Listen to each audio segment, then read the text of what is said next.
Sheikh, how long would this engagement be from Islamic perspective? Because sometimes you hear of even Muslim engagements being over a year long, for instance. Yeah.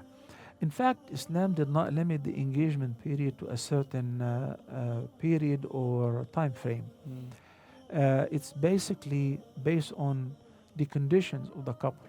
Sometimes the father says, look, my daughter is in her final. She's having her last year and her exams will be in 15 months. Mm. So she will not get married before she graduates. I don't want her to get pregnant, then get busy with the kids and drop her school. Mm. So she's been doing very well at school. She's gone a long way. I want her to finish. Mm. Is this a legitimate reason? Yes, it's a legitimate reason. Okay. Mm. You can say, well, uncle, I promise that I will let her finish her education, etc. But if the guardian insists because of many incidents that he's seen that some of the girls have dropped school, he doesn't want his daughter to drop school. So it lasts for a year and a half. But the engagement period is recommended to be short, a Mm. matter of weeks, a Mm. matter of months, Mm. not too long. But Islam does not forbid or does not restrict and say it must be not more than a year. It doesn't say that. Okay, so as long as it's agreed upon by the family and everyone agrees, and Yes, there's no problem. But you recommend it to be as short as possible. exactly. Yeah.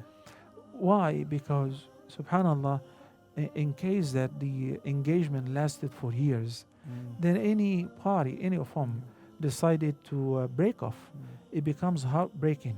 You It's know, like they were I've already married. I've Because actually it's been seen this 3 myself. years, Yeah. 4 years. Yeah. Guess what? Some people get engaged. I'm talking about in Muslim societies for 5 and more years.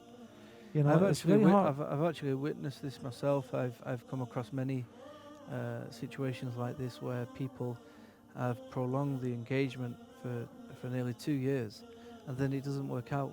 And they've invested so much time, energy, and love even Mm. into this engagement with the hope of being married, and it didn't work out. Okay. And somebody gets hurt, and then people fall into depression, etc. This It's is not one healthy. thing. The second, Mm. when the engagement period is prolonged, they get used to each other like they're already married. Yes. So he's coming into their house day and night. Sometimes no one is at home. They're Mm. going out and so on. This is cultural, Yeah. and that is not permissible. So we said Mm. it does not make any unlawful lawful.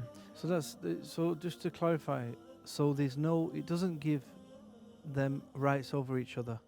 No, that is Yeah, the meaning because of in it some doesn't cultures, change yeah, the ruling of Yeah. the relationship halal and Mm, haram. yeah. In some cultures, they may be Muslim, Mm. but they have different cultures.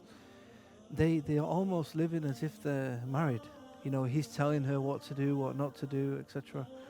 What do you say about this? Well, when it comes to the arrangement for the future marriage life, this is different than approaching the girl and treating her as if she is your wife already, Mm. or dealing with your fiance. The girl deals with her fiance as if that is her husband already. No, he is not your husband yet.